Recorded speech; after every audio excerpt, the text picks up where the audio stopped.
Good evening, YouTube. Ernie here. We're be doing a little bit of video on the process of how I do my brass. Uh, we're going to go through the separation, the decapping, and the cleaning. Basically, the preparation, how I go through it.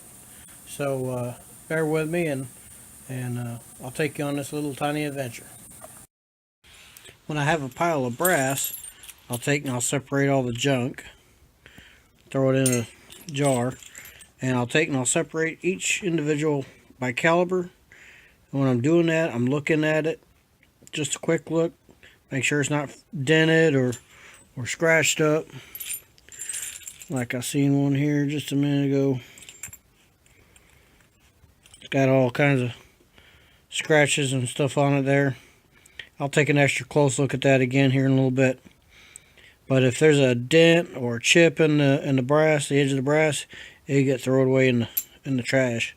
So this is my first look at the brass, is in the sorting phase, and then once it's been sorted out into the calibers, the different calibers, I'll go ahead and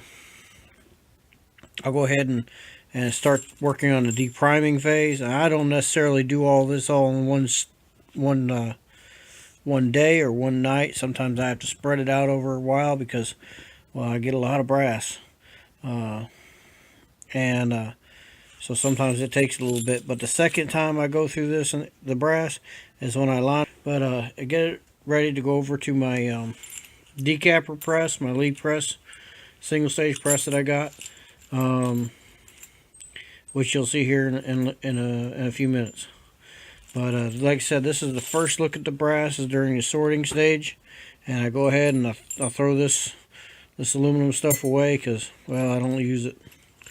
It's not reloadable, so it's just trash, and it gets thrown away. But anyway, so this is first look. Yeah, stuff like this one here. Even if this was brass, this would definitely go away because it's no good. And then there'll be one more time, and that's right when I'm getting ready to load that bullet up, or when when I'm putting new primers in, because I hand prime all mine. I don't do it on a turret press. I can do it. I have the turret press that does it. It's a lead press. I just not real happy with the way the system is set up. Going into that a little bit later on. So I hand prime all my brass. I hand prime it. It gives me another hands-on to check and make sure there's nothing wrong with it. And this one being somewhat damaged as it is, I may not use that. But anyway, that'll be my third check. And then I get one more check, and it's really not much of a check because at that point it's kind of late.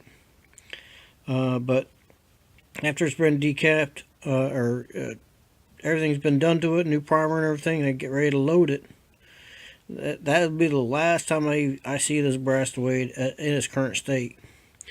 And so that'll be the last time. That's a 4-check system I got, and because I can't afford to have my weapon blow up on me or some other catastrophic problem happen. And so that's where I'm at now. That's how I check my brass. It's a 4-stage process with me, and do I need to do all that? No, probably not. But I do it anyway just because I'm probably a little bit anal or just a little bit overprotective. I don't want to hurt myself or anybody else. If I decide to sell off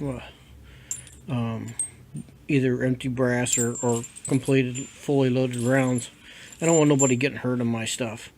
And that's just bad business.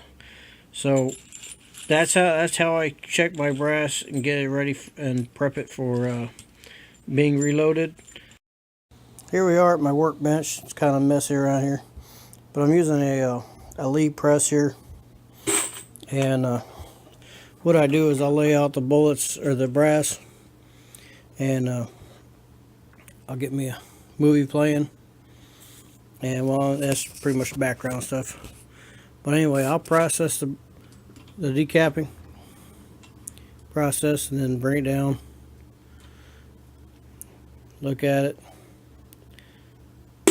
toss it in the can. But anyway, I do that in I got a pretty good rotation thing that I got going on here. Right hand will be pulling it, decapping it, and the left hand will be, pulling it out and putting a new one in simultaneously. But that's how I'm working my decapping, depriming process, one at a time. And that's how I check my brass for the second time.